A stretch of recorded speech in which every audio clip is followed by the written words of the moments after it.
आप सभी को मेरा नमस्कार। मैं हिस्ट्री पढ़ती और पढ़ाती हूँ।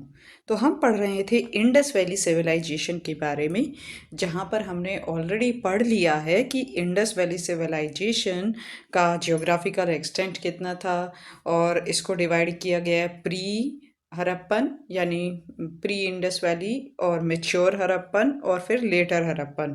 इंडस वैली सिविलाइजेशन जिसको हम हड़प्पन सिविलाइजेशन कहते हैं, उसके 3 फेजेस हमने डिस्कस कर लिए थे, जिसमें हम फर्स्ट फेज यानी प्री हड़प्पन सिविलाइजेशन पढ़ चुके हैं। और आज का हमारा टॉपिक है मैच्योर हड़प्पन पीरियड। तो चलो हम शुरू करते हैं मैच्योर हड़प्पन पीरियड, जिसकी जो डेट है वो है लगभग 2600 से 1800 बीसी। 2600 से 1800 बीसी। और ये जो डिवीज़न है ये जॉन मार्शल द्वारा किया गया है। John Marshall who was the director general of archaeological survey when Indus valley civilisation या हड़प्पा जो था उसकी खोज हुई थी पहली बार। तो तब वो आर्कियोलॉजिकल सर्वे के डायरेक्टर जनरल थे। तो उन्होंने ये डिवीजन किया है कि जो प्री हड़प्पन है वो है लगभग 3500 से 2600 के आसपास, और 2600 से 1800 बीसी तक है मैच्योर हड़प्पन। अब हमने प्री हड़प्पन की कुछ कैरेक्टरिस्टिक्स पढ़ी थी, और अब इस क्लास में हम मैच्योर हड़प्पन पीरियड की कुछ कैरेक्टरिस्टिक्स जानेंगे और फिर हम स्पेसिफिकली साइट्स डिस्कस करेंगे। तो मैच्योर हड़प्पन पीरियड जिसकी जो डेट है वो है, हालांकि ये वेरी करती है, हिस्टोरियंस इस डेट पर एक मत नहीं है, 2600 टू 1800 बीसी, और पर जो मोस्ट एक्सेप्टेबल है ये डेट है 2600 to 1800 BC mature Harappan period. तो कुछ हिस्टोरियन का ये सजेशन है, जैसे हमने पढ़ा था कि जो ओरिजिन हुआ होगा इंडस वैली सिविलाइजेशन का, उसकी कई सारी थ्योरीज हमने पढ़ी थी, लेकिन जो मोस्ट एक्सेप्टेबल थ्योरी थी वो थी ग्रेजुअल ओरिजिन। तो कुछ हिस्टोरियंस ये मानते हैं कि भाई सरप्लस प्रोडक्शन होने लगा होगा, और सरप्लस प्रोडक्शन का रीज़न रहा होगा ऑर्गेनाइज्ड इरिगेशन। और जब सरप्लस प्रोडक्शन रहा होगा, कुछ लोग इन्वॉल्व होंगे एग्रीकल्चरल एक्टिविटीज़ में, तो कुछ लोगों के पास इनफ टाइम होगा, या फूड, क्योंकि सरप्लस प्रोडक्शन है, फूड सभी के लिए अवेलेबल है, तो कुछ क्राफ्ट में इन्वॉल्व होंगे। धीरे धीरे एडवांसमेंट ऑफ क्राफ्ट होगा, स्पेशलाइजेशन इन क्राफ्ट होगा, और धीरे धीरे स्मॉल टाउन्स या लार्ज विलेजेस डेवलप होंगे, और फिर वो लार्ज विलेजेस जो हैं या स्मॉल टाउन्स जो हैं धीरे धीरे सिटीज़ में इमर्ज हो जाएंगे या उसमें चेंज हो जाएंगे। और जो टूल्स हैं, कॉपर और ब्रॉन्ज टूल्स का यूज़ किया गया, और ऐसा माना जाता है कि उनके लिए जो सोर्स रहा होगा कॉपर का वो राजस्थान रहा होगा। लेकिन इसमें भी एक पंगा है बस, कि भाई अगर ग्रेजुअल इवोल्यूशन हुआ तो हर एक साइड से हमें प्री हड़प्पन, मैच्योर हड़प्पन और लेटर हड़प्पन के एविडेंसेस मिलने चाहिए थे। लेकिन कई सारी ऐसी साइट हैं जहाँ पर मैच्योर हड़प्पन पीरियड के तो एविडेंसेस हैं, लेकिन प्री हड़प्पन पीरियड के एविडेंसेस नहीं हैं। इसी तरीके से कई साइट्स ऐसी हैं कि वहाँ पर प्री हड़प्पन है तो मैच्योर हड़प्पन नहीं है। तो हम देख लेते हैं। कुछ साइट ऐसी हैं जहाँ पर मैच्योर हड़प्पन साइट्स हैं, जहाँ पर हमें मैच्योर हड़प्पन पीरियड के तो एविडेंसेस मिलते हैं, लेकिन अर्ली हड़प्पन लेवल वहाँ पर नहीं मिलता, जैसे कि लोथल में, देसलपुर, चन्हूदरो, मिठाथल एंड आलमगीरपुर, रोपड़, इन सभी जगहों पर हमें अर्ली हड़प्पन पीरियड के एविडेंसेस नहीं मिलते हैं। इसी तरीके से कुछ साइट्स ऐसी भी हैं जहाँ पर हमें मैच्योर हड़प्पन नहीं मिलता है।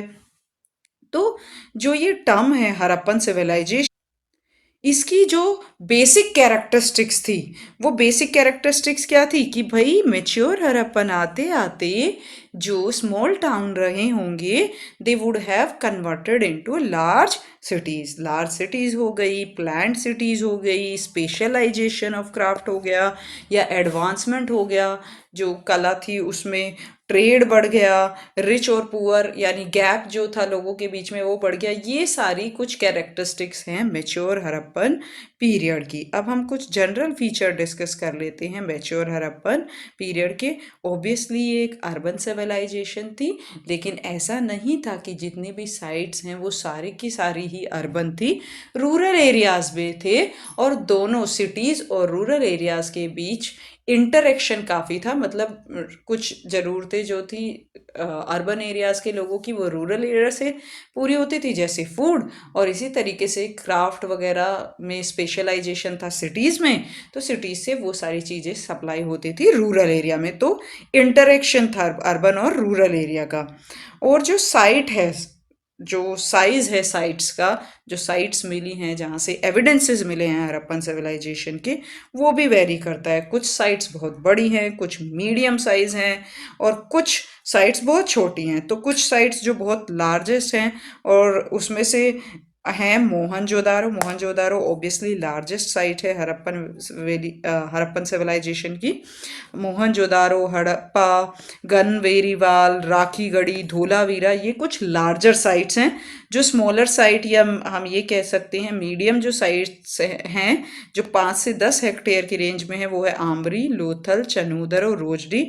और कुछ स्मॉल रेंज की भी साइट हैं जो कि 1 to 5 हेक्टेयर रेंज में आती हैं, जैसे अलादीनो, कोटदीजी, रोपड़, बालाकोट, सुरकोटडा, नागेश्वर, नौशराहो, गाजी साहब। लेकिन ये मानना बिल्कुल सही नहीं होगा कि जो रिलेशन, यानी प्लानिंग और साइज में कोई रिलेशन है, कि जो बड़ी सिटीज़ हैं या जहाँ पर ज़्यादा पॉपुलेशन रही होगी वहाँ पर ज़्यादा प्लानिंग है, ऐसा नहीं है कि साइज़ के हिसाब से सिटीज़ प्लान थी। क्योंकि हमारे पास एग्जाम्पल मिलता है हमें लोथल का। लोथल जो है it shows much higher level of planning, यानी यहाँ की जो प्लानिंग है वो ज़्यादा हायर लेवल की है, ज़्यादा अच्छी प्लानिंग के तहत ये बनाया गया था देन कालीबंगन, जबकि कालीबंगन लोथल से काफ़ी बड़ी साइट है। तो हम ये नहीं कह सकते कि साइट की जो एरिया है पर्टिकुलर, उसके बीच में और प्लानिंग के बीच में कोई कोरिलेशन रहा होगा। कुछ साइट बहुत छोटी हैं लेकिन वो बहुत प्लान्ड है। Lothal, Surkotada, the citadel complex is not separate.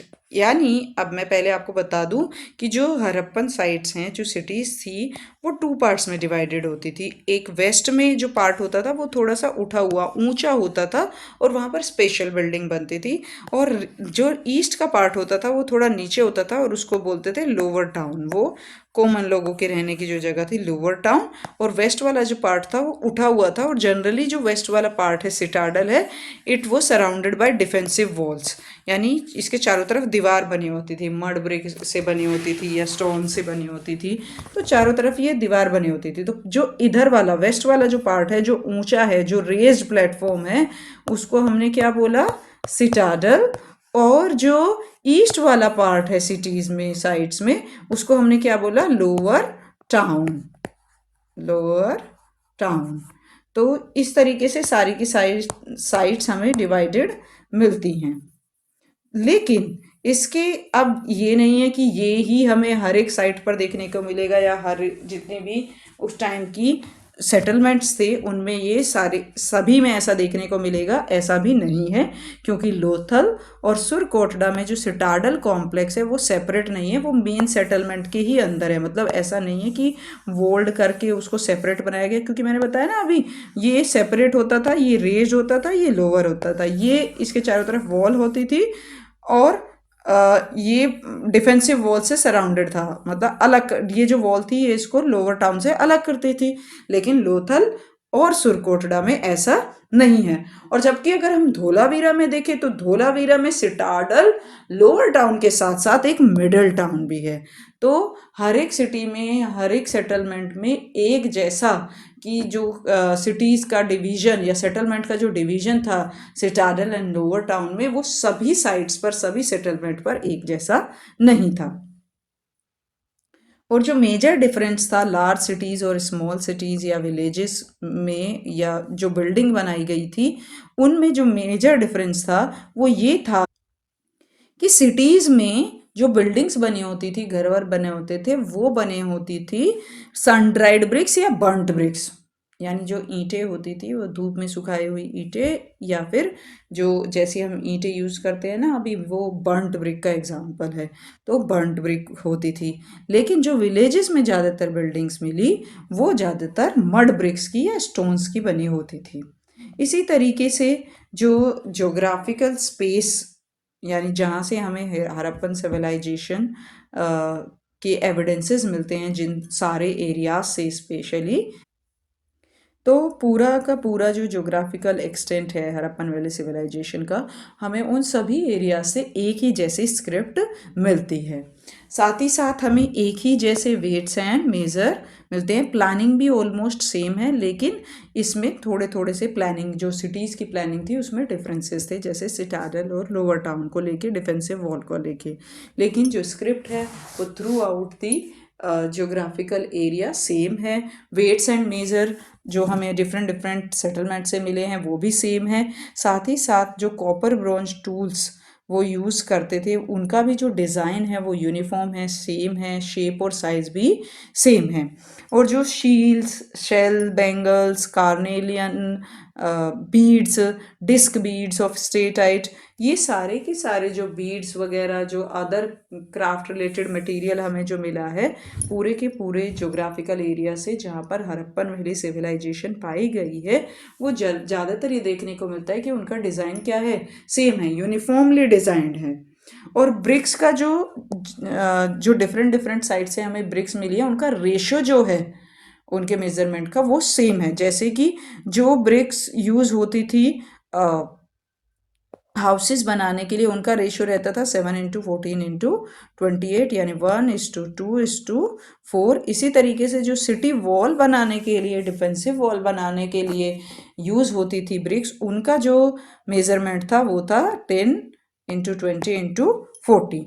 और इसी के साथ साथ various brick laying method were use, यानी अलग अलग मेथड यूज़ किए जाते थे ब्रिक को एडजस्ट करने के या उनको लगाने के। जैसे अभी भी यूज़ किया जाता है ये इंग्लिश बॉन्ड जो है, अभी भी जब घर बनते हैं तो इस तरीके से ये बनते हैं।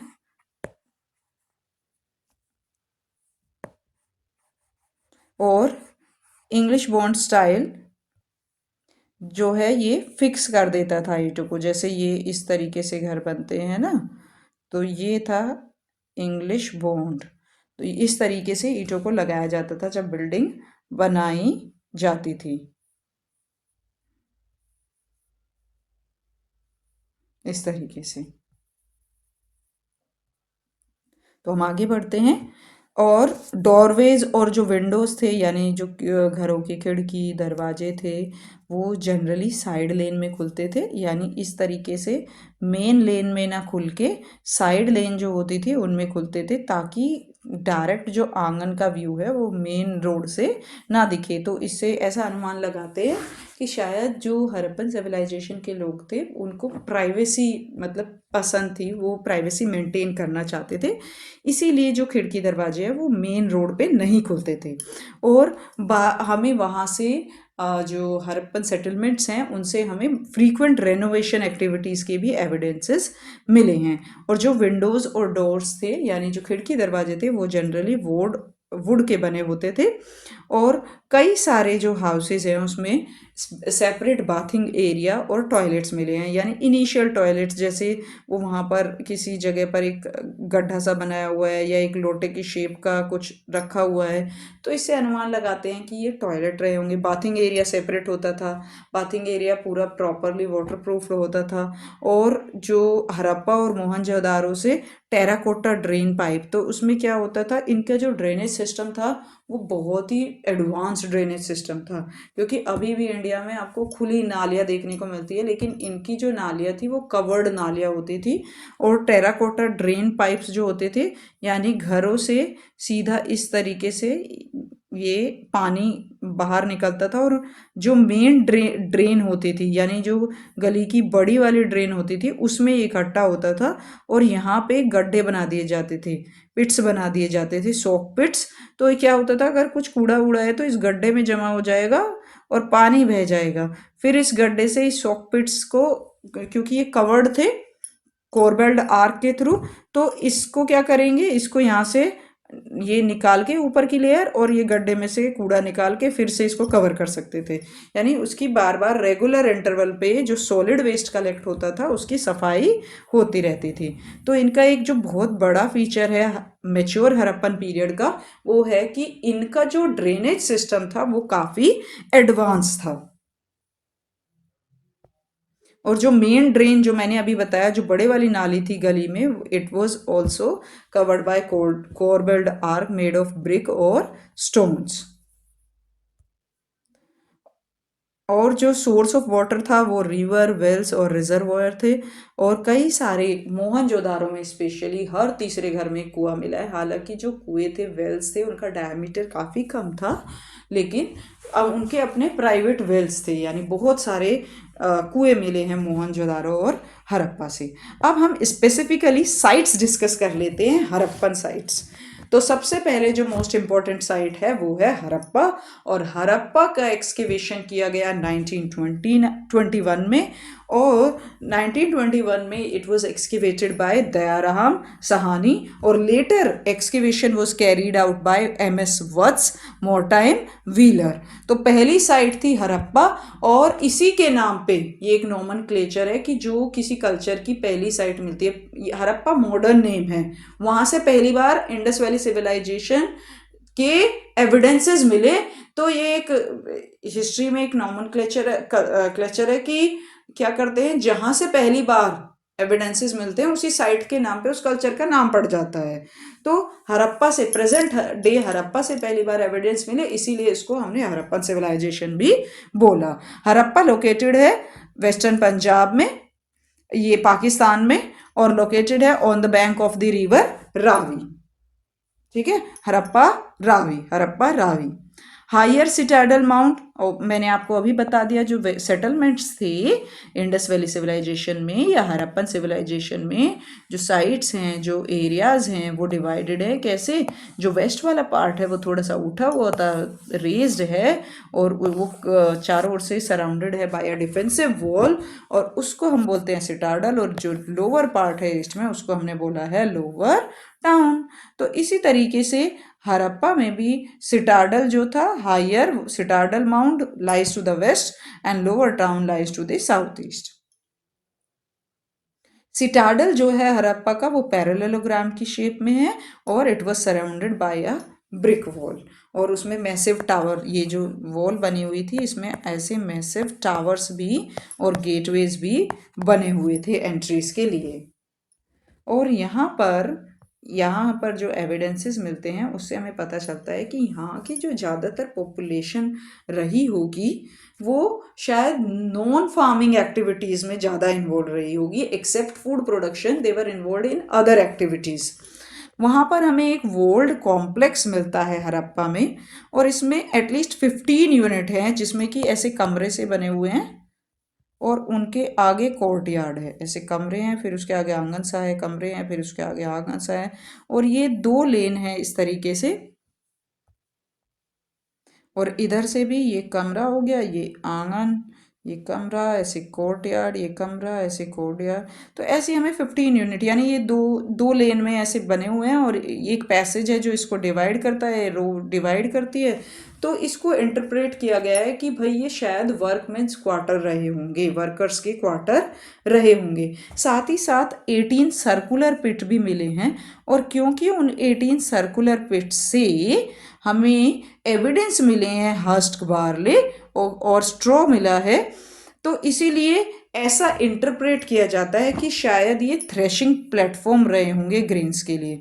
तो जैसे वो धरती में ओखली जैसा नहीं बना देते हैं, ओखली जिसमें कूटते हैं, धान कूटते हैं, गेहूँ कूटते हैं, तो इस तरह का ये सर्कुलर प्लेटफॉर्म्स मिले हैं। और वहाँ पर क्योंकि ये हस्ट बार्ले और स्ट्रॉज मिले हैं, तो इसलिए हमने ये इंटरप्रेट कर लिया कि शायद ये थ्रेशिंग प्लेटफॉर्म की तरह यूज़ होते होंगे। साथ ही साथ यहाँ पर 12 यूनिट्स मिली हैं इस तरीके से बनी हुई, 1 2 3 4 5, 1 2 3 4 5, इस तरीके से 6 यूनिट है, और 2 रोज में ये डिवाइडेड है, एक सेंटर पैसेज इसको डिवाइड करता है। तो इसका इंटरप्रिटेशन किया जाता है, हिस्टोरियंस इसका इंटरप्रिटेशन करते हैं कि ये शायद ग्रीनरी रही होगी। ग्रीनरी यानी ग्रीन्स को इकट्ठा करने के लिए जो जगह यूज़ होती है, स्टोरेज के लिए जो यूज़ होती है बेसिकली, तो ये ग्रेनरी रही होगी। हालांकि ऐसा कुछ सामान वामान या एविडेंस ऐसे यहाँ से नहीं मिलते हैं, लेकिन ऐसा एक स्ट्रक्चर रोम में भी, मतलब रोम के स्ट्रक्चर के बेसिस पर ये इंटरप्रेट किया गया कि भाई ऐसा स्ट्रक्चर रोम में भी है, वो ग्रेनरी होता था, तो शायद ये भी ग्रेनरी ही रही होगी। अब आ जाते हैं हम दूसरी इंपॉर्टेंट साइट, और दूसरी इंपॉर्टेंट साइट है मोहनजोदारो। मोहनजोदारो लोकेटेड है कहाँ पर? सिंध में। सिंध, लरकाना डिस्ट्रिक्ट ऑफ सिंध, और लोकेटेड है Mohenjodaro on the bank of Indus और Harappan valley, sorry Harappan civilization की या इंडस वैली सिविलाइजेशन की लार्जेस्ट साइट है मोहनजोदारो। और हमारी जो मोस्ट ऑफ द इंफॉर्मेशन है ड्रेनेज से लेकर प्लानिंग तक, seal, sealing, motifs, beads, so ये जो ज़्यादातर इंफॉर्मेशन हमारी आती है कि अबाउट इंडस वैली सिविलाइजेशन, वो हमें पता चलती है मोहनजोदारो से। और मोहनजोदारो में एक्सकेवेशन शुरू हुआ था 1922 में under the leadership of Rakhal Das Banerji, और it was carried out later by Mackay and George Dales. उन्होंने भी बाद में एक्सकेवेशन कंडक्ट किए। और यहाँ पर क्या दिक्कत है कि ये जो है ना फ्लड प्लेन वाले एरिया में है, और क्योंकि ये यहाँ पर कॉन्टिन्यूअस इनहैबिटेशन रहा, यानी कॉन्टिन्यूअसली बहुत लंबे टाइम तक लोग रहे, तो इससे इसका जो हाइट है वो बढ़ गई है। क्योंकि जब किसी एरिया पर बहुत लंबे समय तक लोग रहते हैं, वहाँ पर कंस्ट्रक्शन होता है, फिर बार बार कंस्ट्रक्शन होता है, मलबा वहीं पे इकट्ठा होता रहता है, धीरे धीरे उस एरिया की हाइट ना बढ़ जाती है। तो यहाँ पर भी बहुत लंबे समय तक शायद लोग रहे होंगे, इसलिए हाइट बढ़ गई है। दूसरा, फ्लड प्लेन वाले एरिया में है कॉन्टिन्यूस, यहाँ पर लगभग 7 से भी ज़्यादा, ऐसा भी क्वेश्चन आ जाता है, which site has been flooded more than 7 times of Indus valley civilization की ऐसी कौन सी साइट है? तो ये मोहनजोदारो है।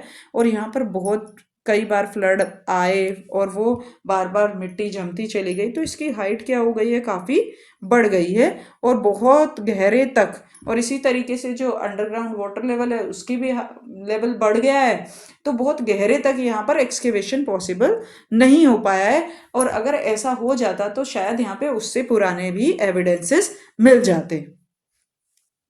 तो जो वेस्टर्न माउंड है, अभी मैंने जैसे आपके बताया, western part citadel and eastern part lower town. तो वेस्टर्न पार्ट था सिटाडल हड़प्पा में भी, वो जो कि हायर था, और वो सराउंडेड था by 6 metre mud brick retaining wall. चारों तरफ उसके क्या बनी हुई थी? लगभग 6 मीटर चौड़ी वॉल बनी हुई थी। और जो बिल्डिंग हमें मिलती हैं सिटाडल में, क्योंकि जो सिटाडल कॉम्प्लेक्स है, ऐसा माना जाता है कि वो शायद रूलर्स वहाँ रहते होंगे, या तो प्रीस्ट रूलर रहते होंगे। तो क्योंकि कुछ हमारे पास एग्जैक्ट आइडिया नहीं है कि किस तरह की उनकी पॉलिटी या इकोनॉमी रही होगी, और कौन कंट्रोलिंग फैक्टर रहा होगा उनकी सोसाइटी में। तो इसलिए हम मानते हैं कि जो रूलर्स हैं या जो भी एडमिनिस्ट्रेटर हैं वो शायद सिटाडल में रहते होंगे, जहाँ जिस तरह की वहाँ पर बिल्डिंग देखने को मिलती है। तो सिटाडल जो एरिया है मोहनजोदारो का, वहाँ पर हमें मिलता है great bath, granary and college of priest. अब जो ये ग्रेट बाथ है, ये अपने आप में ही बहुत ही, मतलब अगर हम उस टाइम पीरियड की बात करें कि 2600 BC, तो बहुत ही एक अनोखा एविडेंस है। और उस टाइम पीरियड पे हम देखेंगे कि भाई ये वाटर प्रूफिंग का भी शायद पहला एग्जाम्पल रहा होगा वर्ल्ड में। तो ये जो ग्रेट बाथ है, ये एक स्विमिंग पूल जैसा है बेसिकली, या किसी पर्टिकुलर रिचुअल के लिए यूज होता होगा, स्नान करने के लिए, यानी किसी रिलीजियस पर्पस के लिए, कोई रिलीजियस सेरेमनी परफॉर्म करने से पहले शायद लोग इसमें स्नान करते होंगे इस कुंड में। तो इसकी जो लेंथ है 14.5 और ब्रेड्थ 7 मीटर और डेप्थ है 2.5 मीटर। और इसके नॉर्थ और साउथ में स्टेयर केसेस हैं, सीढ़ियाँ हैं नीचे उतरने के लिए उसमें। और जो फ्लोर है वो वाटर टाइट बनाया है, यानी ईंटों को एक दूसरे के साथ लगाया है जिप्सम मोर्टार से, और बिटुमिन यूज़ किया गया है इसको वाटर प्रूफिंग के लिए, बिटुमिन का यूज़ किया गया है। आप यहाँ देख सकते हैं, ये देखो नॉर्थ और साउथ, इधर दोनों साइड से सीढ़ियाँ बनी हुई हैं। ये पूरा का पूरा एरिया वाटर टाइट है, और ऐसा लगता है कि शायद ये किसी रिलीजियस पर्पस के लिए यूज़ किया जाता होगा। अब ग्रेट बाथ जो है उसी के पास हमें एक बिल्डिंग मिली है, और उसमें कई सारे कमरे हैं, और साथ ही साथ 3 वरांदे हैं, स्टेयर केस है ऊपर की छत पर जाने के लिए। अब क्योंकि ये बिल्डिंग हमें ग्रेट बाथ के बहुत पास मिली है, इस कुंड के बहुत पास मिली है, तो हमने ऐसा हिस्टोरियंस ने इंटरप्रिटेशन किया कि ये शायद रहा होगा कॉलेज ऑफ प्रीस्ट, यानी जो पुजारी हैं, प्रीस्ट हैं, वो शायद यहाँ रहते होंगे, उनके रहने का ये स्थान रहा होगा। अब ये जो ग्रेट बात है वो शायद किसी रिलीजियस पर्पस के लिए ही यूज़ होता होगा। तो इसके आसपास जो बिल्डिंग मिली, और वो भी एक हम ये मान लीजिए भव्य बिल्डिंग है, दूसरी बिल्डिंग से अलग बिल्डिंग है, तो वो कोई नॉर्मल तो नहीं रहते होंगे, मतलब नॉर्मल लोगों के लिए तो नहीं होगी। तो वो शायद कॉलेज ऑफ प्रीस्ट या किसी प्रीस्ट वगैरह उनके रहने की जगह होगी। और साथ ही साथ यहाँ पे ग्रेट ग्रेनरी के भी एग्जाम्पल एविडेंसेस हमें मोहनजोदारो से मिलते हैं। Variety of tools, copper tools, arrowheads, axis, ये सारी चीज़ें यहाँ से मिलती हैं। पीसेस ऑफ वोवन क्लोथ, यानी जो कॉटन क्लॉथ या बुना हुआ कपड़ा जो है उसके, और टेक्सटाइल इम्प्रेशन, यानी कई ऑब्जेक्ट पर टेक्सटाइल की इम्प्रेशन या छपे हुए वो पाए गए हैं। इससे हमें लगता है कि, इससे हमें पता चलता है कि वो कॉटन क्लॉथ्स का यूज़ करते होंगे। साथ ही साथ ऐसा भी लगता है कि मोहनजोदारो को शायद इन्वेड किया गया, यानी एक जब हम डिक्लाइन की थ्योरी पढ़ेंगे ना कि what was the reason of decline of Harappan civilization, suddenly वो डिक्लाइन कैसे हो गई अचानक से, एक अर्बन सिविलाइजेशन थी वो, तो तब हम एक थ्योरी उसमें ये पढ़ते हैं कि शायद इन्वेजन हुआ होगा, आर्यन इन्वेजन हुआ होगा। तो ऐसे एविडेंसेस हमें मोहनजोदारो से मिलते हैं कि शायद कोई इन्वेजन हुआ होगा, ये मोहनजोदारो को इन्वेड किया गया होगा, क्योंकि हमें लगभग आधा दर्जन ह्यूमन स्केलेटन, 6-7 ह्यूमन स्केलेटन मिलते हैं मोहनजोदारो के लेटर पीरियड से। और साथ ही साथ कुछ विमेन स्केलेटन भी हमें कुएं के आसपास के एरिया से, कुएं के आसपास की सीढ़ियों से मिलते हैं। वो भी ये सजेस्ट करते हैं कि शायद ये जो इनहेबिटेंट्स थे यहाँ के मोहनजोदारो के, उनको किसी इन्वेडर ने मार दिया होगा, इसीलिए शायद वो कुएं के पास से जो स्केलेटन मिलते हैं, या लेटर पीरियड से एक ही जगह से कई सारे स्केलेटन्स मिलते हैं। तो इससे ये अजम्पशन लगाए जाते हैं, इसको ऐसे इंटरप्रेट किया जाता है कि शायद बाहरी कोई इन्वेजन हुआ होगा, आक्रमण हुआ होगा, और उसमें बहुत सारे लोगों को मार दिया गया होगा मोहनजोदारो के, और शायद ये डिक्लाइन का एक कारण रहा होगा। तो अब हमने पढ़ लिया है जो एविडेंसेस मिले हमें हड़प्पा से, मोहनजोदारो से। 2 मेजर सिटीज़ हमने डिस्कस कर ली हैं। अब हम नेक्स्ट क्लास में बाकी सिटीज़ डिस्कस करेंगे, और बाकी जो इनके रिलीजियस बिलीफ्स या मेटलर्जी, क्राफ्ट, और साथ ही साथ जो अदर बिलीफ्स हैं, वो सारी चीज़ें हम स्पेसिफिकली पढ़ेंगे, और फिर पढ़ेंगे कि मोहनजोदारो में क्या था, हड़प्पा में कोई ऐसे एविडेंस मिले हैं। तो ये सारी चीज़ें अभी हम डिस्कस करेंगे। और तो आज की क्लास हम यहीं पे ख़त्म करते हैं। आगे हम डिस्कस करेंगे अलग जो और दूसरी बची हुई जो साइट्स हैं, जो इम्पोर्टेंट साइट्स हैं हड़प्पन सिविलाइजेशन की। तो अगर आपको लगता है इसमें कोई सुधार की आवश्यकता है, तो आप प्लीज़ कमेंट कर सकते हैं। अगर आपको लेक्चर या ये क्लास जो है पसंद आ रही है, तो आप लाइक कर सकते हैं और शेयर कर सकते हैं। धन्यवाद।